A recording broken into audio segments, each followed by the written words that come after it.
ನಮಸ್ಕಾರ ವೀಕ್ಷಕರೇ, ಶುಭೋದಯ. ಮುದ್ರಾ ಮೆಡಿಸಿನ್ ಕಾರ್ಯಕ್ರಮಕ್ಕೆ ನಿಮ್ಮೆಲ್ಲರಿಗೂ ಆತ್ಮೀಯ ಸ್ವಾಗತ. ನಾನು ಶ್ರುತಿ.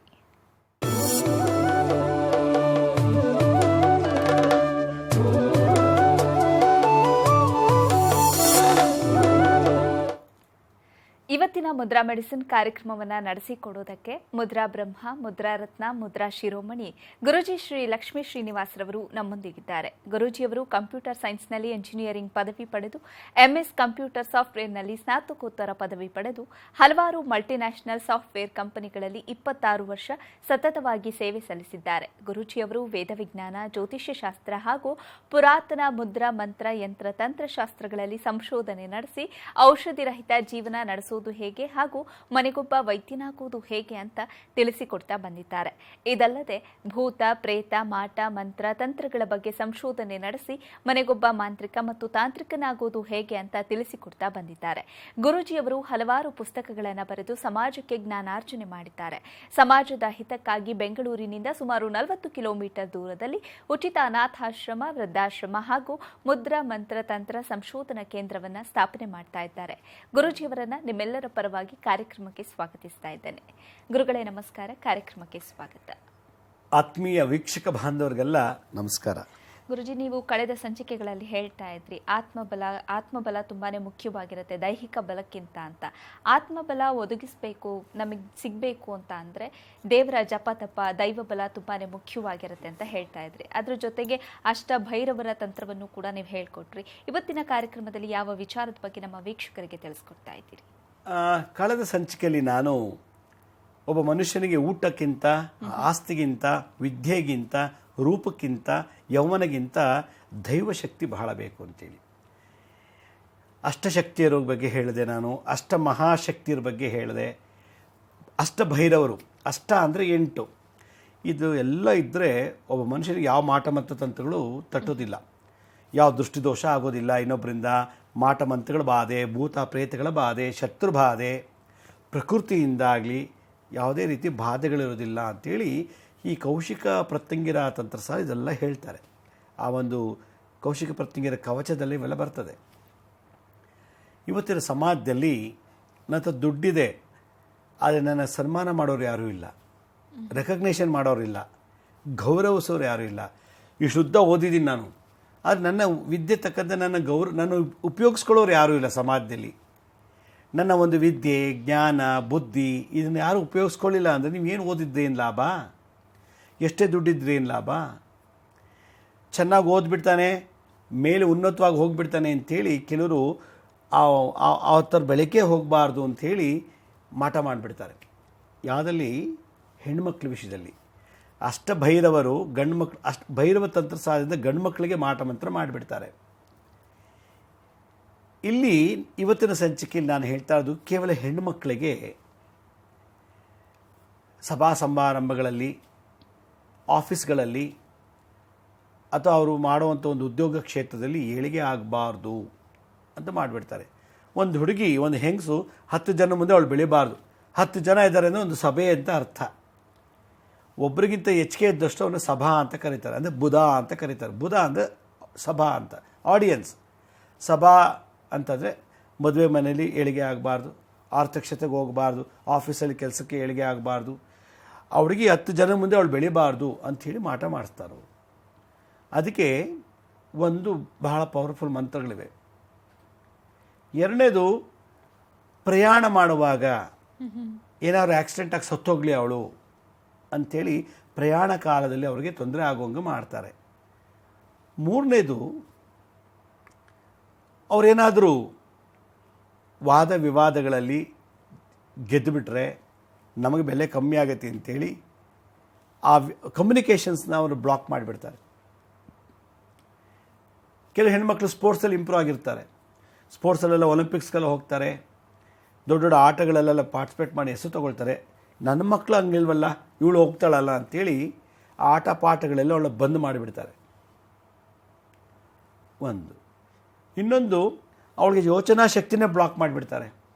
ನಾನು ಏನು ಮಾಡಬೇಕು, ಏನು ಮಾಡೋ ಬೆಳಿತೀನಿ, ಒಳ್ಳೇದು ಯಾವುದು, ಕೆಟ್ಟದ್ದು ಯಾವುದು ಅಂತ ಡಿಸಿಷನ್ ತೊಗೊಳ್ಳೋಕ್ಕೆ ಆಗೋದಿಲ್ಲ. ಆ ಡಿಸಿಷನ್ ಮೇಕಿಂಗ್ ಸಿಸ್ಟಮ್ನ ಬ್ಲಾಕ್ ಮಾಡಿಬಿಡ್ತಾರೆ.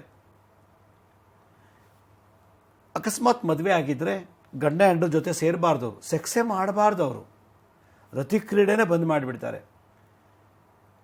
ಆಮೇಲೆ ಅವರು ಇನ್ಯಾರ ಜೊತೆಲಿ ಬೆರಿಬಾರ್ದು, ಅವರು ಮಿಂಗಲ್ ಆಗಬಾರ್ದು, ವಶೀಕರಣನೇ ಆಗಬಾರ್ದು ಅವರು. ಕೊನೆಗೆ ಅವ್ರು ಯಾರು ಪ್ರೀತಿಸಬಾರ್ದು, ಗೌರವಿಸಬಾರ್ದು. ಈ 8 ಶಕ್ತಿಗಳನ್ನ ಬಂದ್ ಮಾಡಿಬಿಟ್ರೆ ಅವ್ರು ಬದುಕಿದ್ದು ಸತ್ತಾಗಲ್ವಾ? ಈ ಥರದ್ದು ಸಮಾಜದಲ್ಲಿ ಬಹಳಷ್ಟು ನಡೀತಾ ಇದೆ. ಕೆಲವು ಹೆಣ್ಮಕ್ಳನ್ನ ಅವ್ರ ಆಟ ಪಾಠಗಳಲ್ಲಿ ಉದ್ಧಾರ ಆಗಬಾರ್ದು, ಸಭಾ ಸಮಾರಂಭಗಳಲ್ಲಿ ಅವರು ಹೋಗಿ ಬೆಳಿಬಾರ್ದು, ಮಿಂಗಲ್ ಆಗಬಾರ್ದು, ಯಾರ ಜೊತೆ ಮಾತಾಡಬಾರ್ದು, ವಾದ ವಿವಾದಗಳಲ್ಲಿ ಇನ್ವಾಲ್ವ್ ಆಗಬಾರ್ದು, ಆಟ ಪಾಠಗಳಲ್ಲಿ ಆಟಗಳಲ್ಲಿ ಸ್ಪೋರ್ಟ್ಸಲ್ಲಿ ಇನ್ವಾಲ್ವ್ ಆಗಬಾರ್ದು, ಮುಂದುವರಿಬಾರ್ದು, ಮತ್ತು ಯಾರ ಜೊತೆಲೂ ಮಿಂಗಲ್ ಆಗಬಾರ್ದು, ಯಾರು ಅವಳ ಜೊತೆ ಅವಳಿಗೆ ಸಂತೋಷ ಕೊಡಬಾರ್ದು, ಅವಳನ್ನ ಅಟ್ರಾಕ್ಟ್ ಮಾಡಬಾರ್ದು. ಮೋಹನ ವಶೀಕರಣ ಎರಡೂ ಬಂದ್ ಮಾಡಿಬಿಡ್ತಾರೆ. ಈ ಥರ ಮಾಡಿ ಕೂರಿಸ್ಬಿಟ್ಟ ಅಂದರೆ ಅವಳಿಗೆ ಬೆಪ್ಪ ಕೂತಿರ್ತಾಳೆ, ಒಳ್ಳೆ ಮಂಕ ಕೂತ್ಬಿಡ್ತಾಳೆ.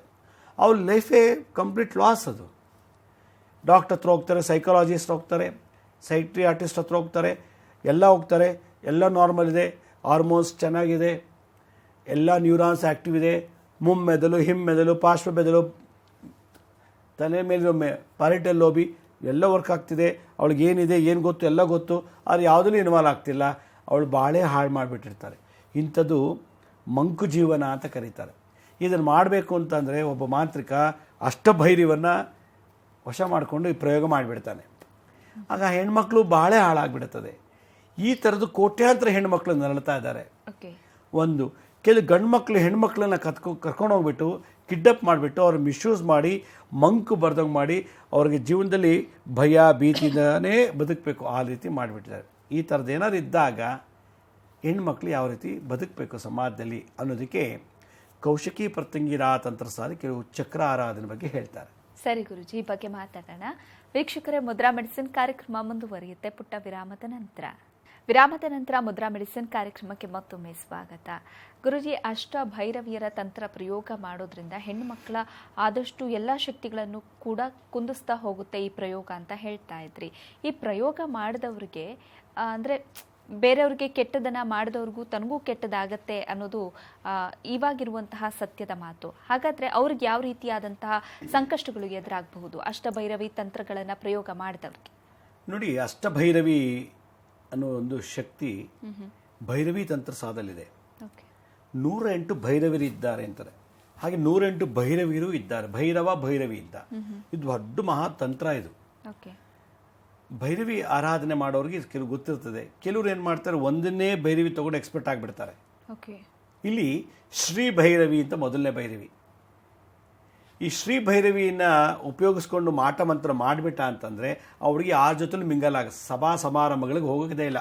ಮಧ್ಯೆ ಬಾರಲ್ಲ, ಕಾಲೇಜ್ಗೆ ಹೋಗಲ್ಲ, ಆಫೀಸ್ಗೆ ಹೋಗಲ್ಲ, ಸಿನಿಮಾಗೆ ಹೋಗೋಣ, ಪಿಕ್ನಿಕ್ ಹೋಗೋಣ, ಹನಿಮೂನ್ಗೆ ಹೋಗೋಣ, ಎಲ್ಲೂ ಬರಲ್ಲ. ಸಭೆ ಅನ್ನೋದು ಗುಂಪಲ್ಲೇ ಅವಳು ಇರೋಕ್ಕೆ ಇಷ್ಟಪಡೋದಂಗೆ ಮಾಡಿಬಿಡ್ತಾರೆ. ಅಂದ್ರೆ ಗುರುಜಿ, ಮಂತ್ರದ ಪ್ರಯೋಗದಿಂದ ಮಾತ್ರ ಮಾಡ್ತಾರ ಅಥವಾ ಯಾವ್ದಾದ್ರು ವಸ್ತುಗಳನ್ನು ಉಪಯೋಗಿಸ್ಕೊಂಡು ಮಾಡ್ತಾರ? ವಸ್ತುಗಳು ಬೇಕಾದಷ್ಟು ಕೂದಲು, ಎಂಜಲು, ಪಾದರಕ್ಷೆ, ಉಗುರು ಎಲ್ಲ ತಗೊಂಡು ಮಾಡಿಬಿಡ್ತಾರೆ. ಏನೂ ಇಲ್ಲ, ಮಂತ್ರ ಪ್ರಯೋಗ ಮಾಡಿಬಿಡ್ತಾರೆ.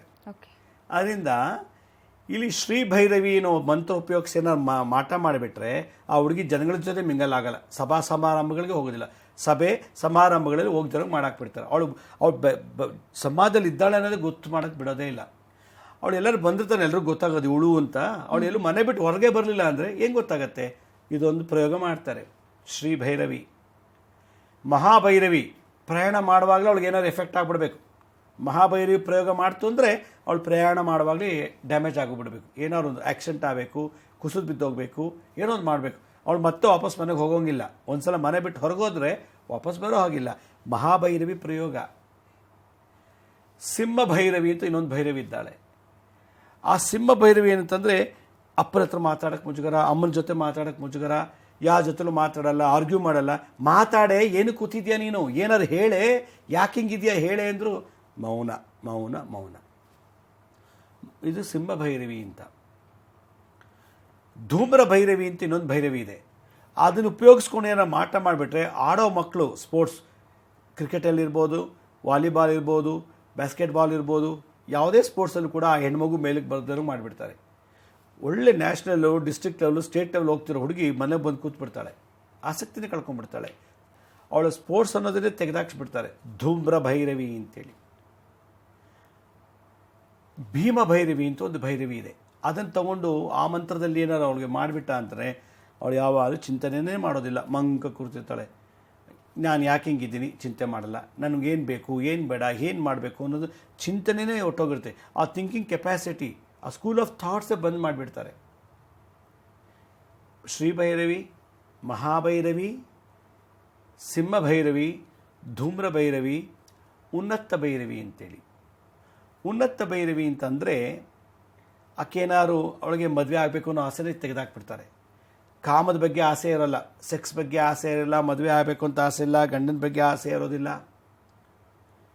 ಇದೆಲ್ಲ ತೆಗೆದಾಕ್ಬಿಡ್ತಾರೆ.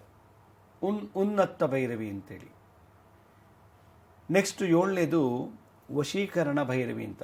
ಅವಳು ಯಾರ ಹತ್ರನೂ ಸೇರಬಾರ್ದು, ಅವಳು ಹೆಂಗಸ ಹತ್ರ ಗಂಡಸ ಹತ್ರನೂ ಹೋಗಬಾರ್ದು. ಅವಳು ಒಂಟಿಯಾಗೇ ಇದ್ದು, ಲೋನ್ಲಿನೆಸ್, ಒಂಟಿ ತಂದರೆ ಅವಳು ಜೀವನ ಮಾಡಿ ಹಂಗೆ ಸತ್ತೋಗ್ಬಿಡ್ಬೇಕು, ಹಂಗೆ ಮಾಡಿಬಿಟ್ಬಿಡ್ತಾರೆ. ಮೋಹನ ಭೈರವಿ, ಅವಳು ಯಾರೂ ನೋವು ಮಾಡೋಂಗಿಲ್ಲ, ಇನ್ನೊಬ್ಬರು ಅವಳು ನೋವು ಮಾಡೋಂಗಿಲ್ಲ, ಅಂದರೆ ಒಬ್ರಿಗೊಬ್ಬರು ಅವರು ಆಕರ್ಷಣೆ ಆಗದೇವ್ರಂಗೆ ಮಾಡಿಬಿಡ್ತಾರೆ. ಅದರಿಂದ ಶ್ರೀಭೈರವಿ, ಮಹಾಭೈರವಿ, ಸಿಂಹಭೈರವಿ, ಧೂಮ್ರ ಭೈರವಿ, ಭೀಮಭೈರವಿ, ಉನ್ನತ ಭೈರವಿ, ವಶೀಕರಣ ಭೈರವಿ, ಮೋಹನ ಭೈರವಿ, ಈ ಅಷ್ಟಭೈರವಿಯರ ತಂತ್ರಪ್ರಯೋಗ ನಾನು ಮಾಡಿಬಿಟ್ಟ ಅಂತಂದರೆ ಅವ್ರು ಎಂಥ ಡಾಕ್ಟ್ರೇ ಆಗಿರಲಿ, ಅದೆಂಥ ಮಹಾಪ್ರಚಂಡ ಮಾಂತ್ರಿಕ ಅದು ತೆಗಿಯೋಕ್ಕಾಗೋದಿಲ್ಲ. ಈ ಥರ ಪ್ರಯೋಗಗಳು ಜಾಸ್ತಿ ಇವತ್ತಿನ ದಿವಸ ಸಮಾಜದಲ್ಲಿ ಹೆಣ್ಮಕ್ಳ ಮೇಲೆ ನಡೆಸ್ತಾ ಇದ್ದಾರೆ. ಈ ವಿದ್ಯೆ ಕೆಲವರು ಮಾತ್ರ ಗೊತ್ತಿದ್ದು. ಭೈರವಿ ತಂತ್ರಸಾದಲ್ಲಿ ಒಳ್ಳೆ ಗುರುಮುಖೇನ ಕಲ್ತಿದ್ರೆ ಆ ಮೈಂಡೇ ಬ್ಲಾಕ್ ಮಾಡಿಬಿಡ್ತಾರೆ. ನೋಡೋಕ್ಕೆ ಚೆನ್ನಾಗಿರ್ತಾರೆ ಹೆಣ್ಮಕ್ಳು, ಅದು ಎಲ್ಲದರಲ್ಲೂ ಆ್ಯಕ್ಟಿವ್ ಇರೋದಿಲ್ಲ, ಯಾವುದರಲ್ಲೂ ಯಶಸ್ವಿ ಆಗ್ದಾರು ಮಾಡಿಬಿಡ್ತಾರೆ. ಆ ಯಶಸ್ಸು ಏಳಿಗೆ ಅನ್ನೋದನ್ನು ಬಂದ್ ಮಾಡಿಬಿಡ್ತಾರೆ ಇದರಿಂದ. ಹೀಗಾಗಿ ಅಯ್ಯೋ ಹೆಂಗಿದ್ದೋಳು ಹೆಂಗಾಗ್ಬಿಟ್ಲಪ್ಪ, ಒಂಕ ಕೂತಿದ್ದ, ಮಂಕಂದ್ರೆ ಮಂಕು, ಡಿಪ್ರೆಷನ್ನಲ್ಲೂ ಏನೂ ಅಲ್ಲ, ಏನೂ ಗೊತ್ತಾಗ್ತಿಲ್ಲ ಅವಳಿಗೆ, ಆದರೆ ಅವಳಿಗೆ ಬದುಕಿದ್ದಾಳೆ ಸಮಾಜದಲ್ಲಿ, ಭೂಮಿ ಮೇಲೆ ಇದ್ದಾಳೆ, ಅವಳಿಗೆ ಯಾವುದ್ರ ಮೇಲೂ ಆಸಕ್ತಿ ಇಲ್ಲ, ಎಲ್ಲ ಬ್ಲಾಕ್ ಮಾಡಿಬಿಟ್ಟಿದ್ದಾರಲ್ಲ. ಈ ಥರ ಸಂದರ್ಭದಲ್ಲಿ ಬದುಕ್ತಿರುವಂಥ ಹೆಣ್ಣುಮಕ್ಕಳಿಗೆ ಅಷ್ಟಭೈರವಿಯರ ದೀಪಚಕ್ರ ಆರಾಧನೆಯನ್ನು ಮಾಡಿ ಅಂಥೇಳಿ ಕೌಶಿಕಿ ಪ್ರತ್ಯೇಕ ದೊಡ್ಡ ಒಂದು ಶ್ಲೋಕನೇ ಬರುತ್ತೆ. ಆ ಶ್ಲೋಕದಲ್ಲಿ ಈ ಒಂದು ಭೈರವಿಯರ ಬಗ್ಗೆ ಮಾತಾಡ್ತಾರೆ. ನಾನು ಯಾವ ಭೈರವಿ, ಅದರ ಪ್ರಯೋಗ ಏನು ಅಂತ ಹೇಳಿದೆ. ಅದರಿಂದ ಶ್ರೀಭೈರವಿಯನ್ನು ಮಹಾಭೈರವಿ, ಸಿಂಹಭೈರವಿ, ಧೂಮ್ರ ಭೈರವಿ, ಭೀಮಭೈರವಿ, ಉನ್ನತ ಭೈರವಿ, ವಶೀಕರಣ ಭೈರವಿ, ಮೋಹನ ಭೈರವಿ, ಇವ್ರ ಹೆಸರಿಳಿದ್ರೆ ಸಾಕಂತೆ ಹೆಣ್ಮಕ್ಳಿಗೆ ಭಾಳ 10 ಆನೆ ಬಲ ಬಂದಂಗೆ ಆಗುತ್ತಂತೆ.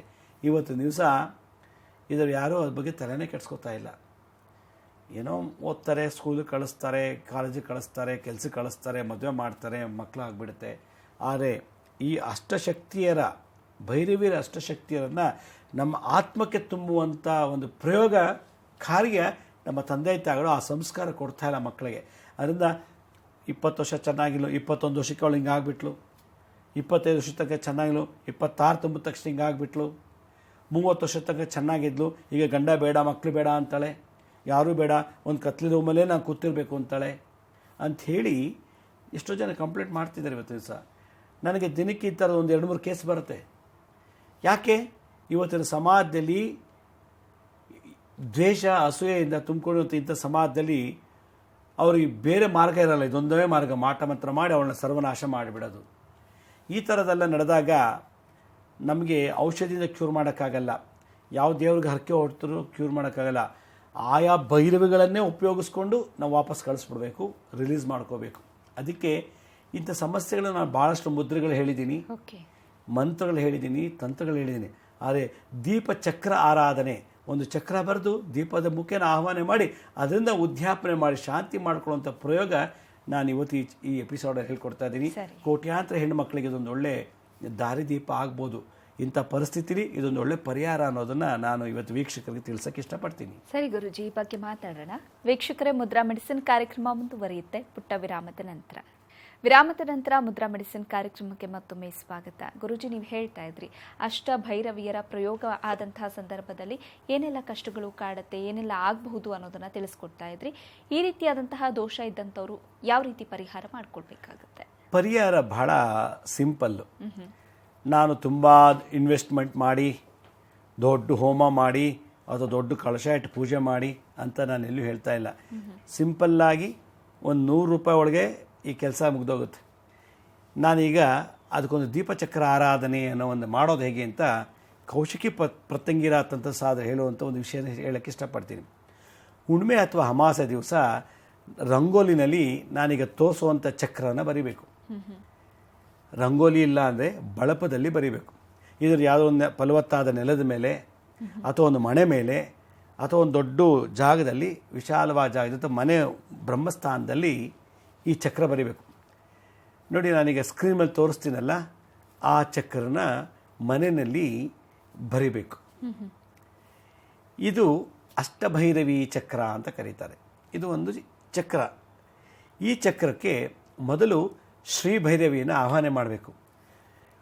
ಒಂದು ಸಗಣಿ ತಗೊಳ್ಬೇಕು. ಸಗಣಿ ಚಿಕ್ಕದಾಗಿ ತಟ್ಟಿಬಿಟ್ಟು ಬಿಲ್ಲೆ ಥರ ಮಾಡಿಬಿಟ್ಟು ಮೊದಲನೇ ಭೈರವಿ ಜಾಗದಲ್ಲಿಟ್ಟು, ಆದಮೇಲೆ ಒಂದು ಮಣ್ಣಿನ ಹಣತೆ ಇಟ್ಟು ಅದಕ್ಕೊಂದಷ್ಟು ತುಪ್ಪ ಹಾಕಿ ಬತ್ತಿ ಹಾಕಿಬಿಟ್ಟು ಓಂ ಹೈಂ ಹ್ರೀಂ ಶ್ರೀಂ ಭೈರವಿಯೇ ನಮಃ. ಶ್ರೀಭೈರವಿ ಮೊದಲನೇದು.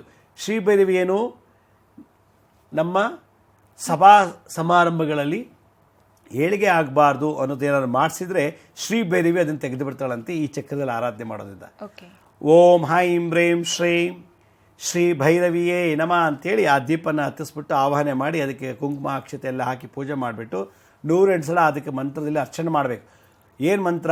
ಓಂ ಐಂ ಹ್ರೀಂ ಶ್ರೀಂ ಶ್ರೀ ಭೈರವಿಯೇ ನಮಃ, ಓಂ ಹೈಂ ಹ್ರೀಂ ಶ್ರೀಂ ಶ್ರೀ ಭೈರವಿಯೇ ನಮಃ ಅಂತೇಳಿ ಆ ಶ್ರೀ ಭೈರವಿಗೆ 108 ಸಲ ಯಾವುದಲ್ಲೋ ಅರ್ಚನೆ ಮಾಡಿ, ಕುಂಕುಮನೋ ಅರ್ಶನದಲ್ಲೋ ಯಾವುದಲ್ಲೋ ಅರ್ಚನೆ ಮಾಡೋದು, ಹೂವಲ್ಲೋ ಅರ್ಚನೆ ಮಾಡೋದು. ಅರ್ಚನೆ ಆಯಿತು. ಎರಡನೇ ಭೈರವಿ, ಪ್ರಯಾಣ ಮಾಡುವಾಗ ನಮಗೇನು ತೊಂದರೆ ಆಗಬಾರ್ದು ಅನ್ನೋದಾಗಿದ್ದರೆ ಮಹಾಭೈರವಿಯನ್ನು ಪಕ್ಕದಲ್ಲಿ ಆವಾಹನೆ ಮಾಡಬೇಕು. ಸಗಣಿ ತಗೊಳ್ಳಿ, ಹಸುವಿನ ಸಗಣಿ, ಒಂದು ಸಣ್ಣದ ಒಂದು ಪೀಸ್ ಸಗಣಿ ತೊಗೊಂಬಿಟ್ಟು ತಟ್ಟಿಬಿಟ್ಟು ಅದ್ಮೇಲೆ ಮಣ್ಣಿನ ಹಣತೆ, ತುಪ್ಪ, ಬತ್ತಿ ಹಾಕೋದು, ಆವಾಹನೆ ಮಾಡೋದು. ಓಂ ಹೈಂ ಹ್ರೀಂ ಶ್ರೀಂ ಮಹಾಭೈರವಿಯೇ ನಮಃ, ಓಂ ಹೈಂ ಹ್ರೀಂ ಶ್ರೀಂ ಮಹಾಭೈರವಿಯೇ ನಮಃ ಅಂಥೇಳಿ ಆ ಧೂಪ ದೀಪ ಎಲ್ಲ ಹಾಕಿಬಿಟ್ಟು ಅಷ್ಟ ಕುಂಕುಮದೆಲ್ಲ ಅರ್ಚನೆ ಮಾಡಬೇಕು. ಅರ್ಚನೆ 108 ಸಲ ಹೇಳಬೇಕು. ಓಂ ಹೈಂ ಹ್ರೀಂ ಶ್ರೀಂ ಮಹಾಭೈರವಿಯೇ ನಮಃ ಅಂಥೇಳಿ. ನೆಕ್ಸ್ಟು ಮೂರನೇ ಭೈರವಿ ಯಾರು? ಸಿಂಹ ಭೈರವಿ. ಸಿಂಹ ಅಂತಂದ್ರೇನು? ನಮ್ಮ ಒಂದು ವಾದ ವಿವಾದಗಳಲ್ಲಿ, ಮಾತುಕತೆಗಳಲ್ಲಿ ತೊದಲು ಬರಬಾರ್ದು, ಮಂಕಾಗಬಾರ್ದು ಅನ್ನೋದೇ. ಎಲ್ಲರ ಹತ್ರ ಮಾತುಕತೆ ಆಗಿ ಚೆನ್ನಾಗಿ ಇರಬೇಕು ಅನ್ನೋದಾದರೆ ಸಿಂಹ ಭೈರವನ ಪೂಜೆ ಮಾಡಬೇಕು. ಸಗಣಿ ಮೇಲೆ ಹಣತೆ ಇಡಿ, ತುಪ್ಪ ಹಾಕಿ, ಬತ್ತಿ ಇಡಿ, ಅರ್ಶಿನ ಕುಂಕುಮ ಅಕ್ಷತೆ ಹೂವೆಲ್ಲ ಹಾಕಿ ಪೂಜೆ ಮಾಡಿದ್ಮೇಲೆ 108 ಸಲ ಓಂ ಹೈಂ ಹ್ರೀಂ ಶ್ರೀಂ ಸಿಂಹ ಭೈರವಿಯೇ ನಮಃ 108 ಸಲ ಇಲ್ಲಿ ಅರ್ಚನೆ ಮಾಡಿ. ನೆಕ್ಸ್ಟ್ ಭೈರವಿ ಧೂಮ್ರ ಭೈರವಿ. ಧೂಮ್ರ ಅಂತಂದರೆ ಸ್ಪೋರ್ಟ್ಸಲ್ಲೆಲ್ಲ ಚೆನ್ನಾಗಿ ಆಗಬಾರ್ದು ಅಂತ ಮಾಟ ಮಾಡಿಸಿದ್ರೆ ಧೂಮ್ರ ಭೈರವಿ ಪೂಜೆ ಮಾಡಿದ್ರೆ ಅದು ವಾಪಸ್ ಹೊಟ್ಟೋಗುತ್ತೆ. ಉನ್ನತವಾದ ಸ್ಪೋರ್ಟ್ಸಲ್ಲಿ ಭಾಳ ಇಂಪ್ರೂವ್ ಆಗಿಬಿಡ್ತಾರೆ. ಸಗಣಿ ಮೇಲೆ ದೀಪ ಇಟ್ಟು, ತುಪ್ಪ ಹಾಕಿ, ಬತ್ತಿ ಇಟ್ಟು, ಕುಂಕುಮ ಅಕ್ಷತೆಯಿಂದ ಪೂಜೆ ಮಾಡಿ ಓಂ ಹೈಂ ಹ್ರೀಂ ಶ್ರೀಂ ಧೂಮ್ರ ಭೈರವಿಯೇ ನಮಃ ಧೂಮ್ರ ಭೈರವಿಯನ್ನು ಅರ್ಚನೆ ಮಾಡಬೇಕು 108 ಸಲ. ನೆಕ್ಸ್ಟು ಭೀಮ ಭೈರವಿ. ಥಿಂಕಿಂಗ್ ಕೆಪಾಸಿಟಿನ ಬಂದ್ ಮಾಡಿಬಿಟ್ಟಿರ್ತಾರೆ. ಆ ಮೈಂಡ್ ಲಾಜಿಕಲ್ ಸ್ಕಿಲ್ಸು, ಥಿಂಕಿಂಗ್ ಪವರನ್ನು ಕಮ್ಮಿ ಮಾಡಿಬಿಡ್ತಾರೆ. ಹಿಪ್ಪೋ ಕ್ಯಾಂಪಸ್ ಬಂದಾಗಿಬಿಡುತ್ತೆ, ಪ್ಯಾರಿಟಲ್ ಲೋಬಿ ಬಂದಾಗಿಬಿಡುತ್ತೆ. ಆಗ ಓಂ ಹೈಂ ಹ್ರೀಂ ಶ್ರೀಂ ಭೀಮ ಭೈರವಿಯೇ ನಮಃ ಅಂಥೇಳಿ ಅದಕ್ಕೂ 108 ಸಲ ಅರ್ಚನೆ ಮಾಡಬೇಕು. ಪ್ರತಿಯೊಂದಕ್ಕೂ 108 ಅರ್ಚನೆ ಮಾಡಬೇಕು. ನೆಕ್ಸ್ಟು ಉನ್ಮತ್ತ ಭೈರವಿ ಅಂತಂದರೆ ಸೆಕ್ಸ್ ಬಗ್ಗೆ ಆಸಕ್ತಿ ಕಮ್ಮಿ ಮಾಡಿಬಿಟ್ಟಿರ್ತಾರೆ. ರತಿ ಕ್ರೀಡೆ ಬಗ್ಗೆ ಆಸಕ್ತಿ ಬರಬೇಕು ಅಂದರೆ ಓಂ ಉನ್ನತ್ತ ಭೈರವಿಯೇ ನಮಃ, ಓಂ ಐಂ ಹ್ರೀಂ ಶ್ರೀಂ ಉನ್ನತ್ತ ಭೈರವಿಯೇ ನಮಃ ಅಂತ ಹೇಳಬೇಕು. ನೆಕ್ಸ್ಟ್ ವಶೀಕರಣ ಭೈರವಿ, ಅದು ಕೂಡ ಆವಾಹನೆ ಮಾಡಬೇಕು. ಓಂ ಹೈಂ ಹ್ರೀಂ ಶ್ರೀಂ ವಶೀಕರಣ ಭೈರವಿಯೇ ನಮಃ ಅಂಥೇಳಿ ಆರಾಧನೆ ಮಾಡಬೇಕು. 108 ಸಲ ಮಂತ್ರದಲ್ಲಿ ಅರ್ಚನೆ ಮಾಡಬೇಕು. ಕೊನೆ ಭೈರವಿ ಮೋಹನ ಭೈರವಿ ಅಂಥೇಳಿ, ಅಲ್ಲಿ ಎಲ್ಲರೂ ಅವನ್ನ ಲವ್ ಮಾಡಬೇಕು, ಅವಳು ಎಲ್ಲರನ್ನು ಪ್ರೀತಿಸಬೇಕು, ಎಲ್ಲರ ಜೊತೆ ಆನಂದ ಸುಖವಾಗಿ ಬಾಳಬೇಕು. ಅದನ್ನು ಕಟ್ ಮಾಡಿಬಿಟ್ಟಿರ್ತಾರೆ. ಈ ಮೋಹನ ಭೈರವಿ ಹೇಳೋದ್ರಿಂದ ಓಂ ಹೈಂ ಹ್ರೀಂ ಶ್ರೀಂ ಮೋಹನ ಭೈರವಿಯೇ ನಮಃ ಅಂತೇಳಿ 108 ಸಲ ಅರ್ಚನೆ ಮಾಡಿ, ಮತ್ತು ಎಲ್ಲ 8 ಭೈರವರೆಗೂ ಧೂಪ ದೀಪಗಳಲ್ಲಿ ಆರತಿ ಮಾಡಿ, ಕೊನೆಗೆ ಮೃಷ್ಟಾನ್ನ ಭೋಜನ, ಅವತ್ತೇನು ನಿಮ್ಮ ಕೈಯಲ್ಲಿ ಏನು ಮನೇಲಿ ಅಡುಗೆ ಮಾಡಿರ್ತಾರೋ ಅದನ್ನು ನೈವೇದ್ಯ ಮಾಡಿಬಿಟ್ಟು ಮತ್ತೆ ಆರತಿ ಮಾಡಿಬಿಟ್ಟು 108 ಸುತ್ತು ಈ ಚಕ್ರಕ್ಕೆ ದೀಪ ಹಚ್ಚಿರ್ತೀವಲ್ಲ ಅದು ಪ್ರದಕ್ಷಿಣೆ ಮಾಡಬೇಕು. ಹೀಗೆ ಪ್ರತಿ ಹುಣ್ಣಿಮೆ ಅಮಾವಾಸ್ಯೆಯಲ್ಲಿ ಇದನ್ನು ಮಾಡ್ತಾ ಇರಬೇಕು. ಎಲ್ಲಿವರೆಗೂ ನಿಮ್ಗೆ ಒಳ್ಳೇದಾಗುತ್ತೋ ಅಲ್ಲಿವರೆಗೂ ಮಾಡ್ತಾಯಿರಿ. ಮತ್ತು ಅದೇ ದೀಪನ ಮತ್ತೆ ಯೂಸ್ ಮಾಡ್ತಾ ಇರ್ಬೋದು. ಪ್ರತಿ ಹುಣ್ಣಿಮೆಗೂ ಅಮಾವಾಸ್ಯೆಗೂ ಅದನ್ನು ಅದೇ ದೀಪನ ಮಾಡಬೇಕು. ದೀಪ ಪೂಜೆ ಎಲ್ಲ ಆದಮೇಲೆ ಎಲ್ಲ ದೀಪಗಳು ಹಾರದ ನಂತರ ತಣ್ಣಗಾದ್ಮೇಲೆ ಮತ್ತೆ ಅದನ್ನು ತೆಗೆದಿಡಬೇಕು. ಆ ಸಗಣಿ ತಗೊಂಡೋಗಿ ಯಾವುದೋ ಬುಡದ ಗಿಡಕ್ಕೆ ಹಾಕ್ಬಿಡ್ಬೇಕು. ಇದು ಒಂದು ವಿಶೇಷವಾದಂಥ ಅಷ್ಟಭೈರವಿಯರ ದೀಪಚಕ್ರ ಆರದೆ. ಇದು ಎಲ್ಲ ಹೆಣ್ಮಕ್ಳು ಮಾಡಿದ್ರೆ ಯಾವ ಗಂಡಸು ಮುಟ್ಟಕ್ಕಾಗಲ್ಲ, ಯಾವ ಗಂಡಸು ರೇಪ್ ಮಾಡೋಕ್ಕಾಗಲ್ಲ, ಯಾವ ಗಂಡಸು ಬ್ಲ್ಯಾಕ್ ಮೇಲ್ ಮಾಡೋಕ್ಕಾಗಲ್ಲ. ಅಷ್ಟು ಸ್ಟ್ರಾಂಗ್ ಇರುತ್ತೆ. ಹೆಣ್ಮಕ್ಳಿಗೆ ಅದೊಂಥರ ಸೆಕ್ಯೂರಿಟಿ ಫೋರ್ಸ್ ಇದ್ದ ಹಾಗೆ. ಓಕೆ ಗುರುಜಿ, ಇನ್ನು ಹೊಸಪೇಟೆಯಲ್ಲಿ ಪ್ರಾರಂಭ ಆಗ್ತಾ ಇರುವಂಥ ಅನ್ನಪೂರ್ಣೇಶ್ವರಿ ಬಾಲಕರ ಪ್ರೌಢಶಾಲೆಗೆ ಯಾವೆಲ್ಲ ವಿದ್ಯಾರ್ಥಿಗಳು ಅಲ್ಲಿ ವಿದ್ಯಾಭ್ಯಾಸವನ್ನು ಪಡ್ಕೊಳ್ಬೋದಾಗಿದೆ ಗುರುಜಿ? ನೋಡಿ, ಬಳ್ಳಾರಿ ಮತ್ತು ಹಂಪೆ ಮಧ್ಯದಲ್ಲಿ ಹೊಸಪೇಟೆ ಅಂತ ಒಂದು ಊರಿದೆ. ಆ ಹೊಸಪೇಟೆನಲ್ಲಿ ಗಂಡು ಮಕ್ಕಳಿಗೆ ಕನ್ನಡ ಮಾಧ್ಯಮದಲ್ಲಿ, ಕನ್ನಡ ಮೀಡಿಯಂನಲ್ಲಿ 8, 9, 10ನೇ ಕ್ಲಾಸ್ನು ನಾವು ಜೂನ್ 1ನೇ ತಾರೀಕಿಂದ ಶಾಲೆ ಪ್ರಾರಂಭ ಮಾಡ್ತಾ ಇದ್ದೀವಿ. ಇಲ್ಲಿ ಓದೋ ಮಕ್ಕಳಿಗೆ ಹಾಸ್ಟೆಲ್ ಫ್ರೀ, ಊಟ ಫ್ರೀ, ಯೂನಿಫಾರ್ಮ್ ಫ್ರೀಯಾಗಿ ಕೊಡ್ತೀವಿ, ಪುಸ್ತಕಗಳು ಫ್ರೀ ಕೊಡ್ತೀವಿ, ಮತ್ತು ಫೀಸ್ ಇಲ್ಲ, ಟ್ಯೂಷನ್ ಫೀಸ್ ಇಲ್ಲ, ನೋ ಡೊನೇಷನು ಇಲ್ಲ, ಮಂತ್ಲಿ ಫೀಸು ಇಲ್ಲ. ಫ್ರೀಯಾಗಿ 8, 9, 10ನೇ ಕ್ಲಾಸ್ಗೆ ಮಕ್ಕಳಿಗೆ, ಗಂಡು ಮಕ್ಕಳಿಗೆ ಇದನ್ನು ಫ್ರೀಯಾಗಿ ಮಾಡ್ತಾಯಿದ್ದೀವಿ. ಇದರಲ್ಲಿ ಏನಂತಂದರೆ ಟೆಕ್ನಿಕಲ್ ಕೋರ್ಸು ಹೇಳ್ಕೊಡ್ತಾರೆ. ಕಂಪ್ಯೂಟರ್ ಸೈನ್ಸು, ಎಲೆಕ್ಟ್ರಾನಿಕ್ಸ್ ಕೂಡ ನಾವು ಇಂಟ್ರೊಡ್ಯೂಸ್ ಮಾಡ್ತಾ ಇದ್ದೀವಿ ಈ ವರ್ಷದಿಂದ. ಜೊತೆಗೆ ಸ್ಪಿರಿಚುವಲ್ ಕೋರ್ಸ್, ಭಗವದ್ಗೀತೆ, ಉಪನಿಷತ್ತುಗಳು, ವೇದ, ಯೋಗ, ಧ್ಯಾನ, ಭಜನ್ಸು, ಇದ್ರ ಬಗ್ಗೆ ಎಲ್ಲ ಅರಿವು ಕೊಡ್ತಾ ಇದ್ದೀವಿ. ಸೋಷಿಯಲ್ ಲೈಫ್ ಬಗ್ಗೆ, ಸ್ಪಿರಿಚುವಲ್ ಲೈಫ್ ಬಗ್ಗೆ ಕೂಡ. ಈ ಮಕ್ಕಳಿಗೆ ಏನಾದರೂ ಟೀಚ್ ಮಾಡಬೇಕು ಅಂತ ಆಸಕ್ತಿ ಇರುವಂಥವ್ರು BSc B.Ed ಮಾಡಿರಬೇಕು. Kannada, English, Hindi, mathematics, science, social ಸ್ಟಡೀಸಲ್ಲಿ ಯಾರಾದರೂ ಟೀಚ್ ಮಾಡಬೇಕು ಅಂತಂದರೆ ಅವ್ರಿಗೂ ಕೂಡ ನಾವು ಸ್ಯಾಲ್ರಿ ಕೊಟ್ಟು ಅಲ್ಲೇ ಉಳ್ಕೊಳ್ಳೋಕ್ಕೂ ಅವಕಾಶ ಕೊಟ್ಟು ಫ್ರೀಯಾಗಿ ಅವ್ರಿಗೂ ಕೂಡ ಈ ಮಕ್ಕಳ ಜೊತೆ ಅವ್ರಿಗೂ ಒಂದು ಕೋಚ್ ಮಾಡಿ ಅವನು ಒಳ್ಳೆ ಸಮಾಜ ಒಳ್ಳೆ ಟೀಚರ್ ಮಾಡಲಿಕ್ಕೂ ನಾವು ಏರ್ಪಾಟ್ ಮಾಡ್ತಾ ಇದ್ದೀವಿ. ಆಸಕ್ತಿ ಇರುವಂಥವ್ರು ಈ ಜೂನ್ 1ನೇ ತಾರೀಕೊಳಗೆ ಅಡ್ಮಿಷನ್ ಆಗ್ಬೋದು ಮಕ್ಕಳು ನಮ್ಮ ಶಾಲೆಗೆ. ಸರಿ ಗುರುಜಿ, ಹೆಣ್ಮಕ್ಳಲ್ಲಿರುವಂಥ ಅಷ್ಟಶಕ್ತಿಗಳನ್ನು ಕುಂದಿಸುವಂಥ ಅಷ್ಟಭೈರವಿ ತಂತ್ರ ಪ್ರಯೋಗ ಆದಂಥ ಸಂದರ್ಭದಲ್ಲಿ ಯಾವ ರೀತಿ ಪರಿಹಾರ ಮಾಡಿಕೊಳ್ಬೇಕು ಅನ್ನೋದನ್ನು ಇವತ್ತಿನ ಕಾರ್ಯಕ್ರಮದಲ್ಲಿ ನಮ್ಮ ವೀಕ್ಷಕರಿಗೆ ತಿಳಿಸ್ಕೊಟ್ರಿ. ಧನ್ಯವಾದ. ಸಾಯಿರಾಮ್. ವೀಕ್ಷಕರೇ, ಗುರೂಜಿಯವರು ಹೇಳಿದ ಹಾಗೆ ಹೊಸಪೇಟೆಯಲ್ಲಿ ಅನ್ನಪೂರ್ಣೇಶ್ವರಿ ಬಾಲಕರ ಪ್ರೌಢ ಶಿಕ್ಷಣ ಶಾಲೆ ಆರಂಭ ಆಗ್ತಾ ಇದೆ. ಬಡ ವಿದ್ಯಾರ್ಥಿಗಳು ಇಲ್ಲಿ ವಿದ್ಯಾಭ್ಯಾಸವನ್ನು ಪಡ್ಕೊಳ್ಬಹುದು. ಈ ವಿದ್ಯಾಸಂಸ್ಥೆಗೆ ಶಿಕ್ಷಕರ ಅವಶ್ಯಕತೆಯೂ ಕೂಡ ಇದೆ. ಹೀಗಾಗಿ ಕಾರ್ಯಕ್ರಮದ ಕೊನೆಯಲ್ಲಿ ಗುರೂಜಿಯವರ ಕಚೇರಿಯ ವಿಳಾಸ ಹಾಗೆ ದೂರವಾಣಿ ಸಂಖ್ಯೆಗಳು ಬರುತ್ತೆ.